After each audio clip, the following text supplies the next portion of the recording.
Namaste and welcome, beloved mighty companions. How mighty, too.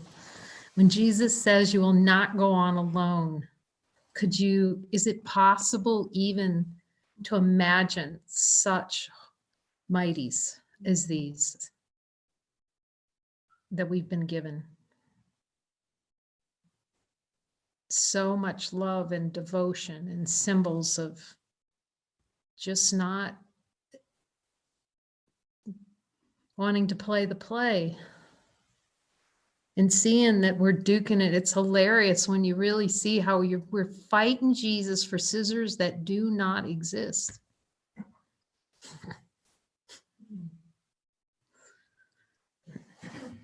You can ask him, Jesus, am I trying to keep you from taking away scissors that do not exist?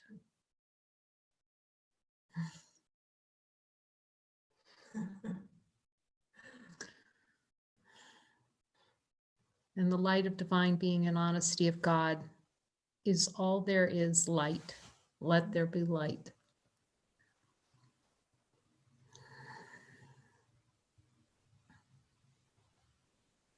And to start to see that there isn't anything other than light.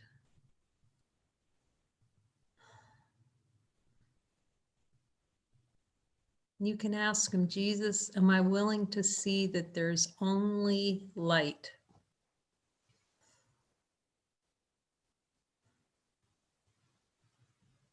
That's where all the happiness is. You can ask him, Jesus, is my happiness completely dependent on pure, infinite light?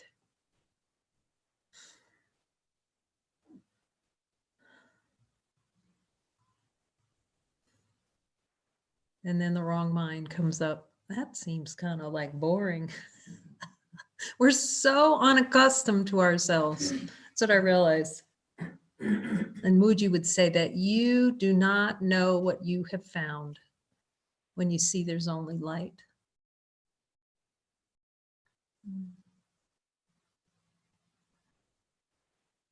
I would say you're playing not to honor what you've found. The play is to avoid it at all possible costs. And their costs are high. The consciousness does it because we know that nothing actually happens. But we're going to whinge and complain about the miscreation anyway. Does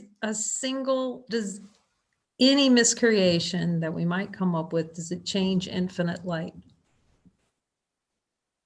In our direct experiences, light beings. And the light go anywhere? Got to snuggle up to that light, get used to that light. We have to learn all about it again because we're so used to feeling like we're a solid object. You can ask Jesus, Jesus, do I like playing like a solid object?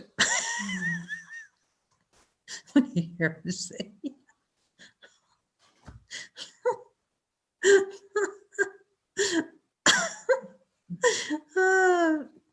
And do I like playing like you're going to take something from me? It has to play like that, upside down, in order for it to continue. The only way suffering can continue is to have a backwards idea about what God really is. Because we've already been tagged by God irrevocably. Jesus, if I've been tagged by God already, am I already it?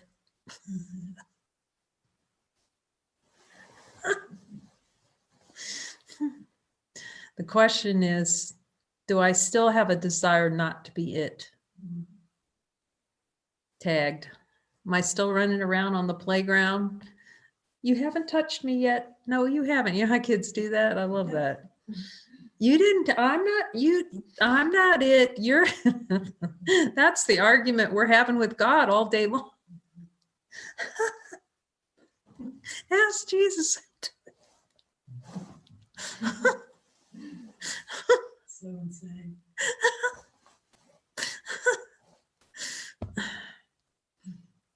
the same fight that we're having with Jesus and going, I don't want to listen to you, or however that goes. Ask him, is that the fight that I'm having with myself to say, no, I am not divine? The funny, hilarious thing, you're going to see you tugging on a rope and there's nobody on the other end but you. It's like playing tug of war. Okay, wait, just a minute. Pull on that side, run really quick to the other side. So it seems like there's somebody else over there. You'll see. That's how we like playing. You just keep asking Jesus so you can see how juicy that juicy bit is to play that tug of war. The tug of war. But see who's on each side of the rope. Let him show you. Say, let him walk you from this side of the rope when you're really feeling at war, and see if he can walk you to the other side of the rope and see if anybody else is hanging on there.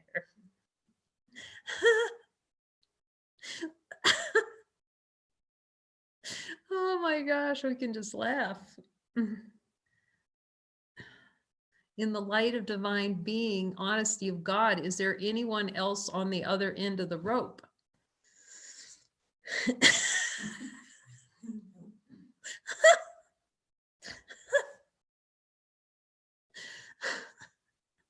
Yeah, we still insist to Jesus, Jesus, you're not helping me at all. I remember thinking, that's the ego's language for, the famous Jesus translating every line. That's the ego's translation for, I do not want your help, Jesus. You're not helping me. That's what it means. It means I do not want help. Because the help's already given. See, the light's already here. The help is to go to Jesus immediately so he can remind us that the light is here. The light has come. The light can't be anywhere other. When we look as the light of divine being, can we find the light anywhere else? It's good to be reminded. Go down the stairs, walk to the park, check and make sure the light's still there. Still there. Goes visit your family, still there. That's the play in consciousness. To pretend that the light, you can sit in this chair and meditate, the light's here. But as soon as you stand up out of the chair and go down the hall, it's gone. As we were laughing about the cockroach. It's still self-abandonment. Even if it's a cockroach, you can ask Jesus. He says, just don't take it seriously if it occurs, but just see it as all the same.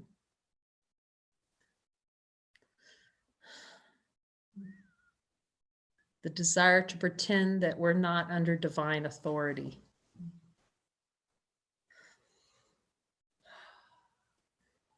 Jesus, is there a desire below my level of awareness to pretend that I'm not under divine authority?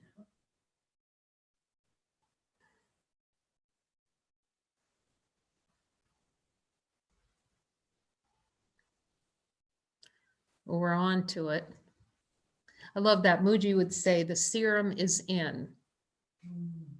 Love that. The serum can never be out because you've already been tagged by God. But it's a beautiful expression to bring comfort, to see you, it's here.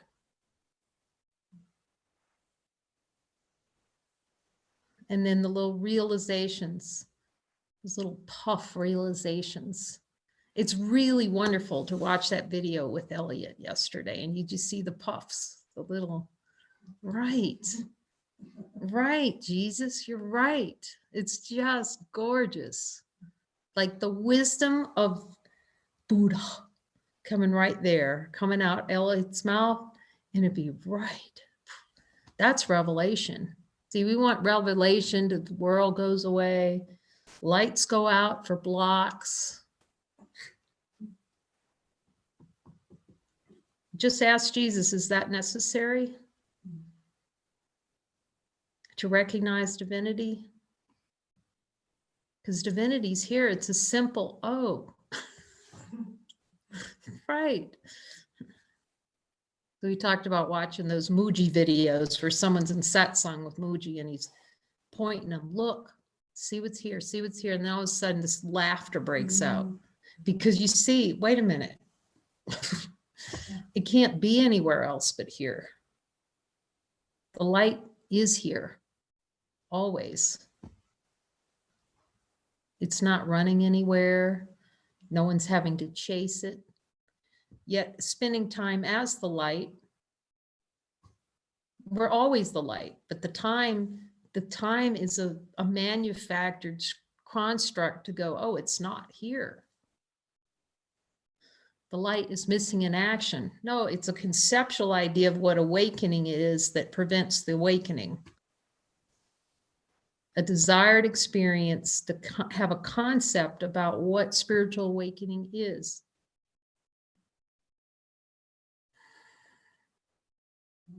It's the desire not to be awake. Playing in consciousness without anything happening.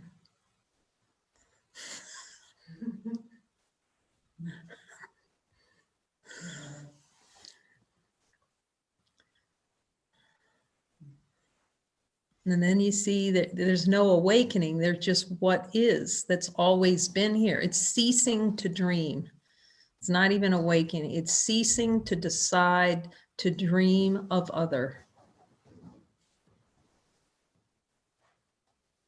Ceasing to indulge in the experience of other. Just ceasing to deny.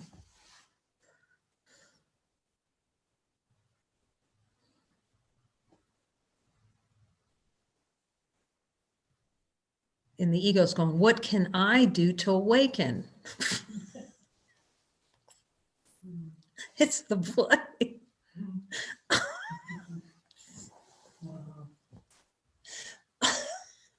We have to see this, that the light is here and everything else is an idea that it's not.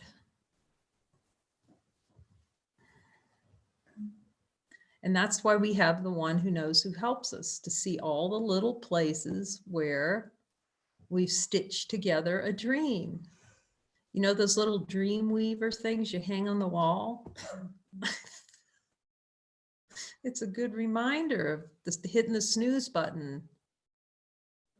That we consciousness, the play, doesn't want to see that the light's already here. That's it. What's spiritual awakening? Ceasing to deny that all there is light.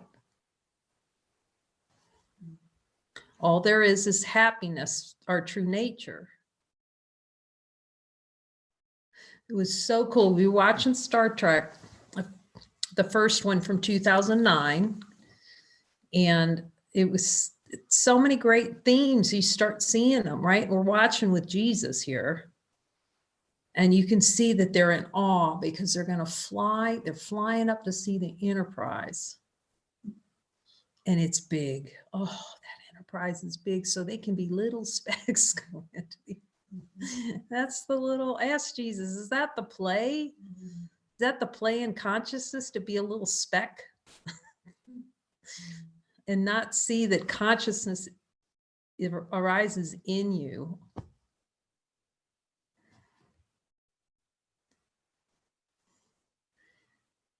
No, I don't want to see that it's me. When you see with Jesus how many ways you do not want to see who you are.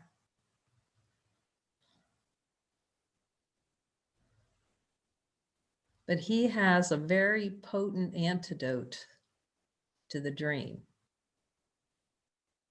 The potent antidote is called, look with me at the desire not to be who you are.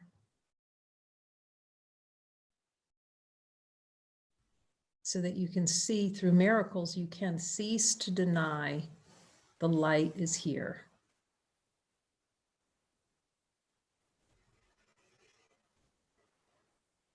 That's it. That's his formula.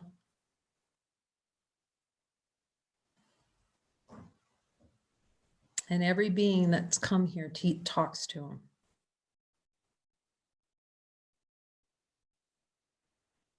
And there may be resistance or no's. Just ignore all that. Ask Jesus, can I just ignore all the resistance? Of course. You're a divine being. You're infinite.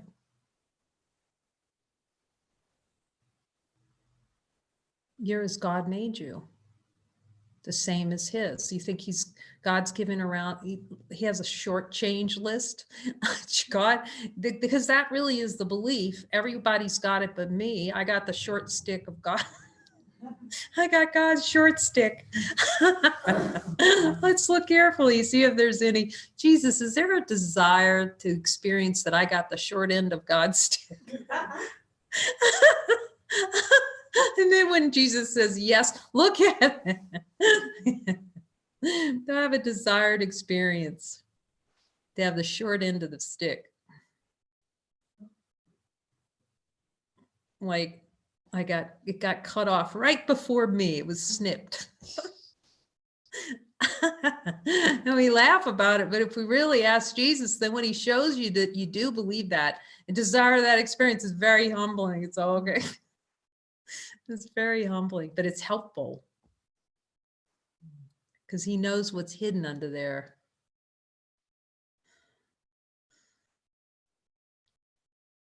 And he's just calling us over. Come over here. I want to just show you. Nada. Nothing.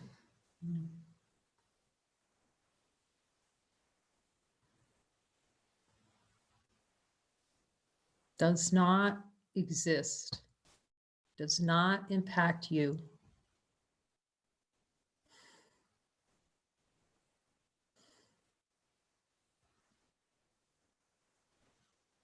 And show you where, I love that. I will show you where every sentence in A Course in Miracles will be true by your direct experience. I love that. Because, when you first start that book, you can tell something's going on there. But it's sort of like, it's true, but it's like, can this really be true?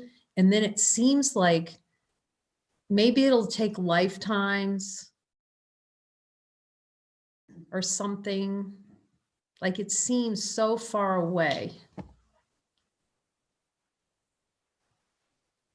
And Jesus is saying, no more 30 years or 40 years studying the Course.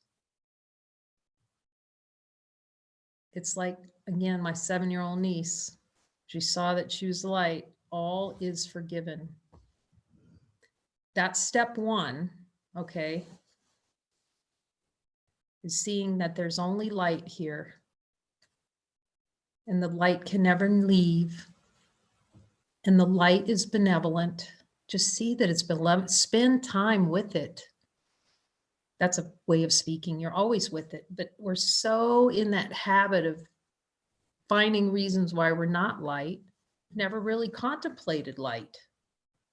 Contemplate light. Or you go to bed, tuck in. Jesus, show me about the light.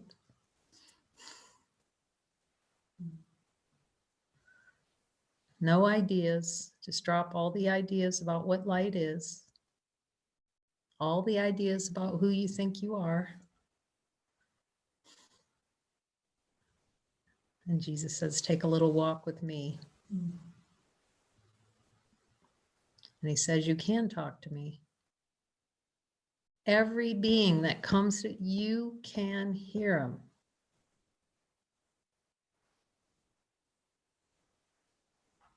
The level of clarity, crystalline clarity, and we've all heard it. So no hiding out, okay?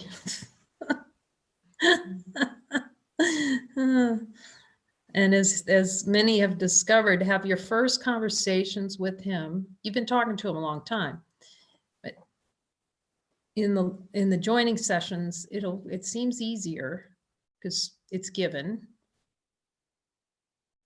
And then just have those early on conversations with him like this. These are great things to join over. Jesus, do I have a desire to make awakening difficult? Right?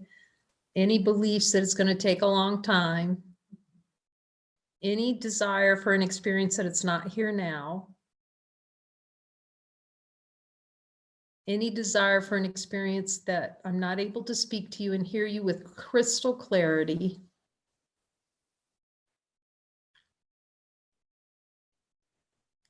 And anything else you would like to show me that I could look at to see how easy you're going to help me, how to make this for me, and how gentle.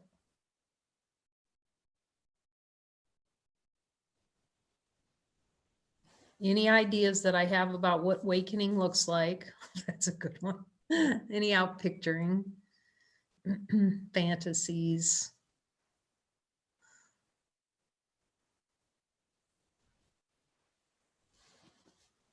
Any resistance to talking to you? Any resistance talking to my brother? Jumping on those calls?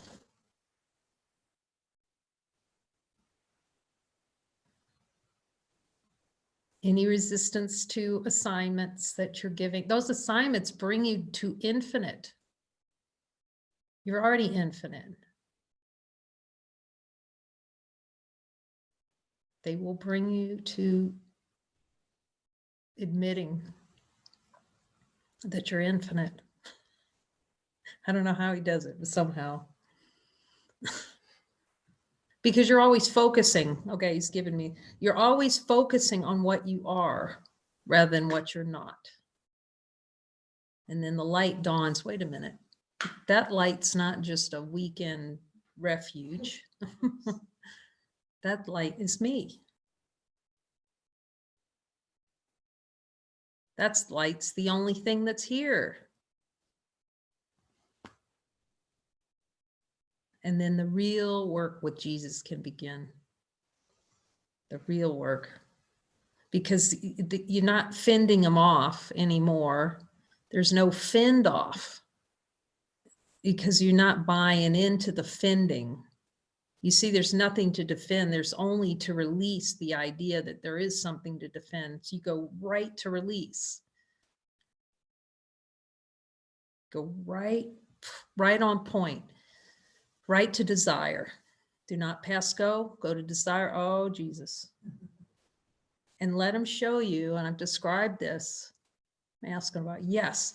Let him show you how you really, let's say you're watching a violent, quote unquote, movie. Be willing to have him show you how much you really, when somebody's getting beat up on the screen, how much you really like it.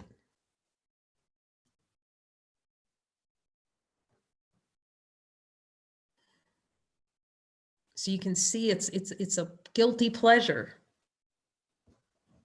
So you can see so directly what he's talking about. Okay, show me how I really, really, really get pleasure out of pain. It's really fast then. Because you can see how the miscreation trick right in that when he shows you.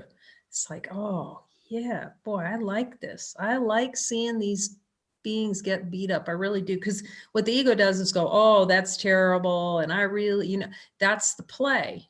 If you go underneath it to the desire, you see how it's wanted. That's the honesty of God. Oh, I do want it. I do want this experience, this relational experience with something happening in form, seeming like two beings getting beat up there on the screen. Or even that roach discussion. When he shows you how much you do, I want that. I want to have a reaction to something in form. That seems insane, but it is insane. But until you really see the insanity, the desire for an experience of insanity, and how we take ourselves daily to the trip to the funny farm. I just took myself to the funny farm. But boy, that is so, so powerful, because then you're really in it with them again. to, okay, show me all the denials, all that energetic investment in trying to experience consciousness as fractionated.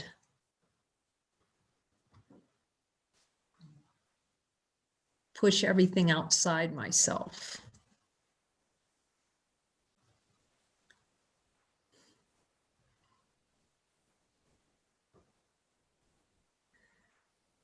And then, boy, you're on the rocket ship. Because you're constantly in that dialogue with them. What's most helpful? What's most helpful? And when he tells you no, you're in. Or you laugh because you know he's right. You'll see, you'll just watch it. You know, you'll be walking along the street. And I could see that. I've mentioned this before. I could watch how I'd walk down the street. And what a metaphor. In the mind, the thought would be, okay, what do I need to buy? What do I need to get? Do I need something here? Do I need something? There was no rest. It's always shopping. You start to notice how consciousness is a shopper. Perpetual state of shopping for something. You're just like, no, rest in that. Now you can walk down. Okay, Jesus, you're going to tell me when I need something? Okay, just walk. Get up during the day. Jesus, you're going to let me know? I love that. Muji would say, the Holy Spirit becomes your secretary. The question is, would we invite Jesus to support us at that level?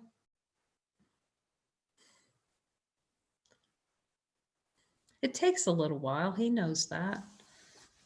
I could see it too. He knows that it takes where we are, and we're so upside down and backwards, and had that desire for experience to be confused about identity. The just question, are we willing to open the dialogue deeply so you can let him tell you everything, everything, everything.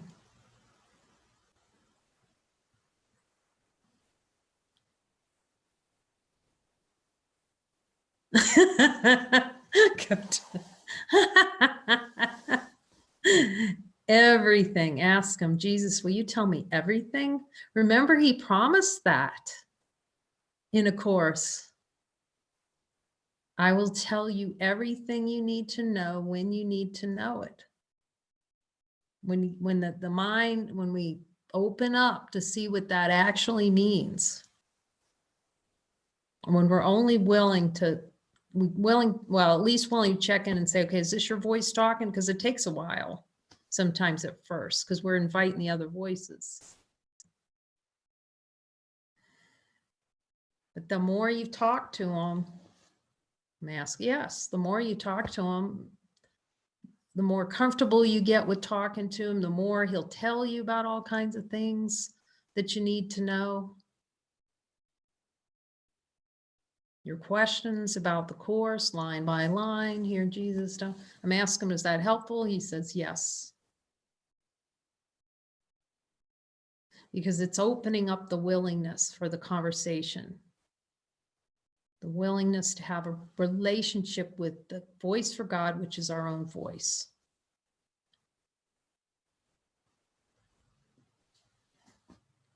Our own voice that we denied.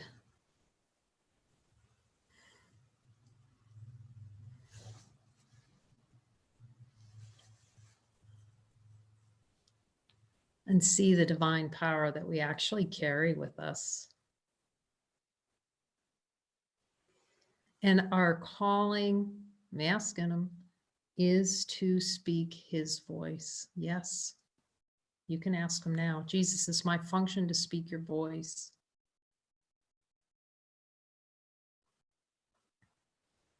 You go, well, that's a lot of Jesuses.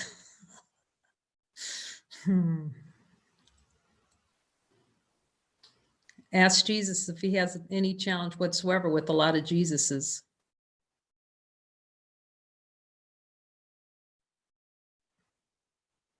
He's happily, because it's a fulfillment of his function in the atonement. to support us in the atonement.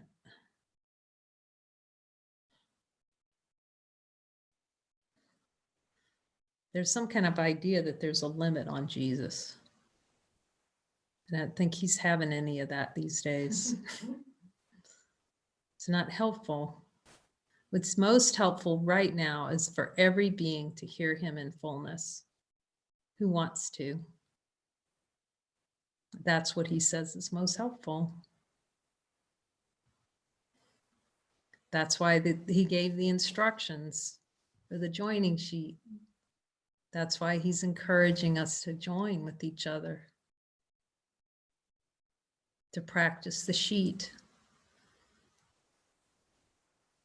and to go through chapter 20 together.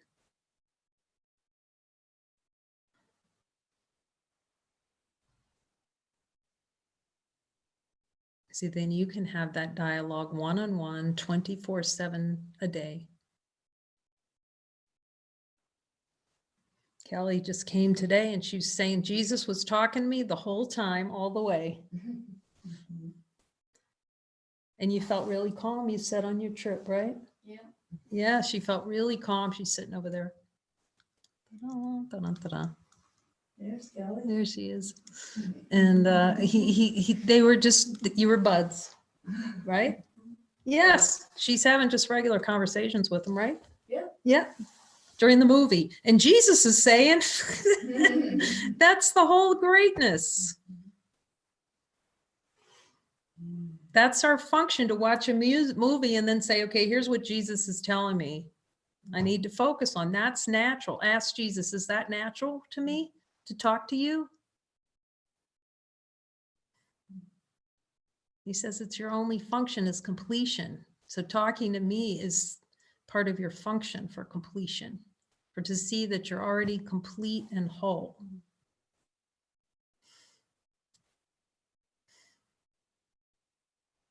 And he does fulfill every single promise for us.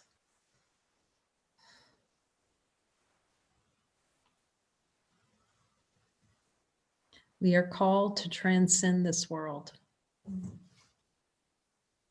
This is the call of our heart. And he's given the means of very simple, direct, here's how to look with me without any fear, without a shred of fear. If you stay with desire, you can ask him, let him tell you in your heart.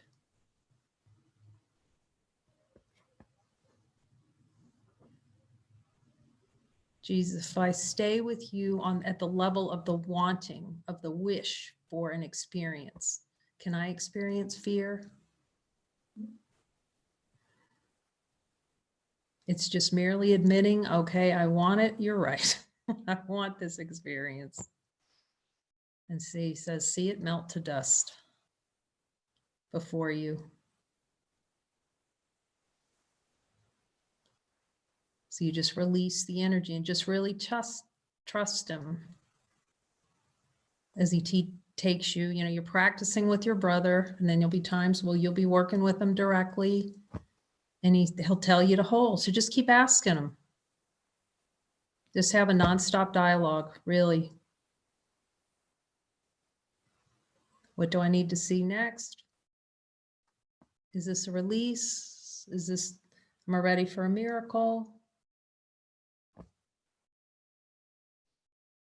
It was really beautiful. I was joined with Mary. That's exactly how she's talking to Jesus today. Right, Mary? Show him. She's just having a conversation with him. What about this? And Elliot, you could see Elliot yesterday. What about this? And you just have, well, Jesus. And then you just see that light just burning through. The wisdom of the ages before time began. Because that's what's most natural to us, that voice. Whatever voice the talking heads that were speaking more before is not our voice. So now we're learning discernment. asking him and being really paying attention to letting him tell you what to say and then saying it. Focus on that and just see how many times we just go into a blah story, like Lucy's teacher, from Peanuts, and her teacher never really had a voice. She just would, you just hear wah, wah, wah, wah, wah, wah in the back. Wah, wah, wah, wah. He's really teaching us when we're saying nothing. It's the story about what happened, which is the story about what can't happen. Just notice next time you're talking and notice the images that get generated in your mind. It's a trick not to see that, but just notice. If you're telling a story about something and it's not really 100% present, you'll just notice, oh, I'm generating the memory in my mind and I'm actually talking about a memory. It's not present. It's living in the past through speaking. Again, that's why I always ask them, okay, is it in purpose to tell this story?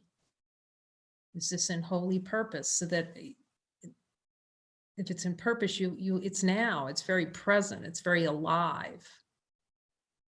If it's a past story for the purposes of preserving the ego, it's good to ask them, then you're not investing in that old news.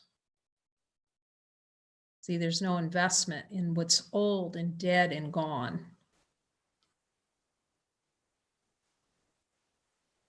It becomes what's given right now through love's expression. And you'll feel alive, you won't feel dead. You'll be alive to this moment, infinite love that's here, expressing as in fullness. You feel full. The hunger pains of trying to fill something up fall away.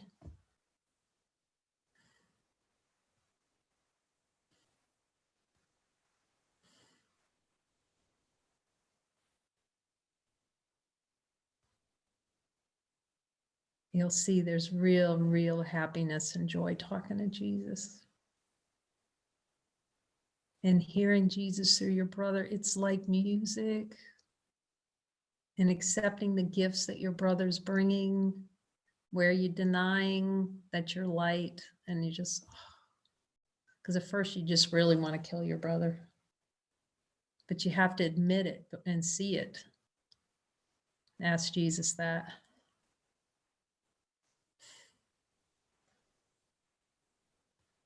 Because the same thing we feel about getting rid of Jesus, that's the same way we think of our brother. That's the way we think about God. So it's okay, admit it. I remember I said that. I walked up to somebody in community and I said, boy, I just had these ideas. I really wanted to kill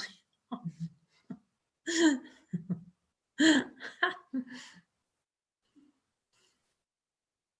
Jesus, do I have a desire for an experience of killing? See, you can take it right to desire.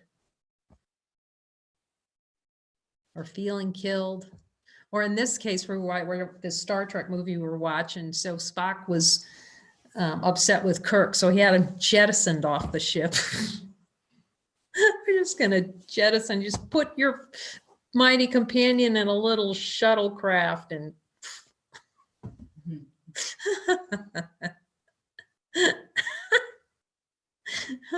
that happens when you're a community because you're like in so close quarters and it feels like at first you're being pummeled. But you got to stand into that pummeling. That's all I'm going to tell you. You got to stand into that because it's showing you quickly every place where you're saying no to yourself. It's showing you every place where you need to talk to Jesus about the no to divinity. So nobody's pummeling you. It's just that in those close quarters, every single trigger, every decision to deny is like right here.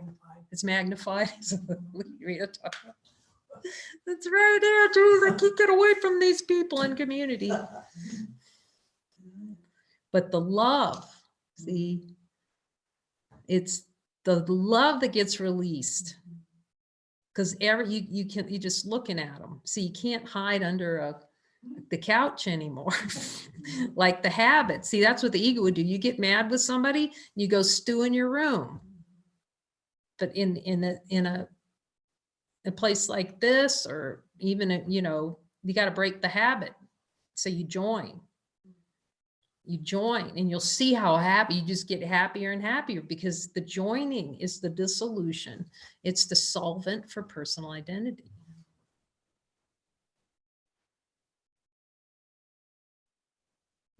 But it is particularly good, I'm realizing, when Jesus talking, but when you come into community, the first thing to look at is any idea that it's going to be difficult, or that your brother's going to tear heaven from you.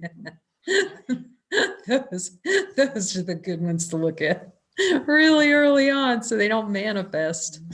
And ask Jesus, can I look at that? You can look at them now.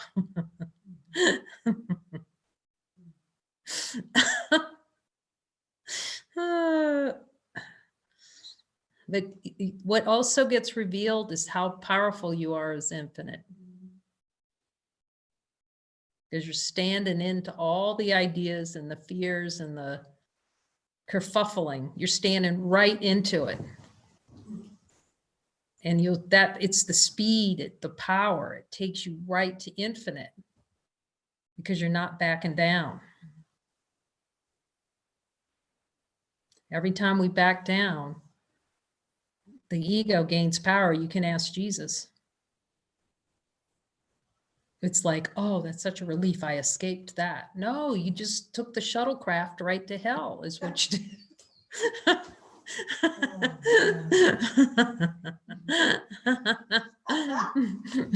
You cannot escape. You can ask Jesus. You can try to drag it out. You can prolong it, but you cannot escape looking. Ask Jesus.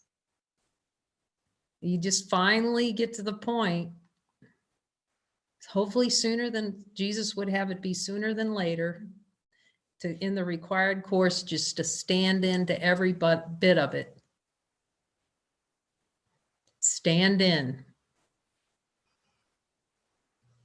Because you see who you're joined with. You're joined with the one who knows. And he never leaves you bereft, ever, never. Ask him. He said, you may choose to be bereft, but even in your bereavement, when you crawl under that rock, just peek out. I'll be standing right. I'll be standing right there.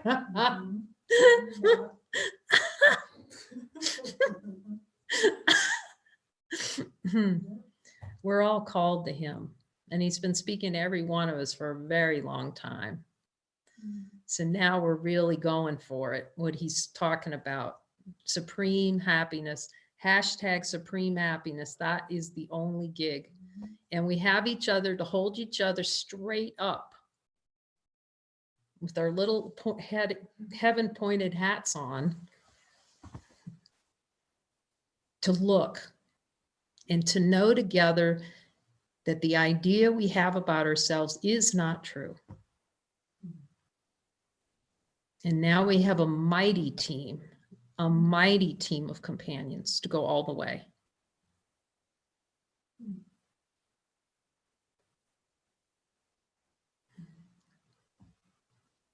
Amen.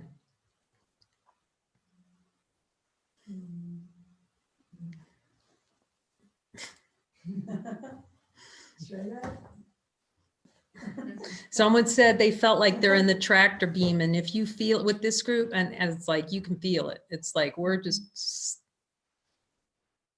this is the power of God moving straight up. Let's go. Love from San Juan Kosala.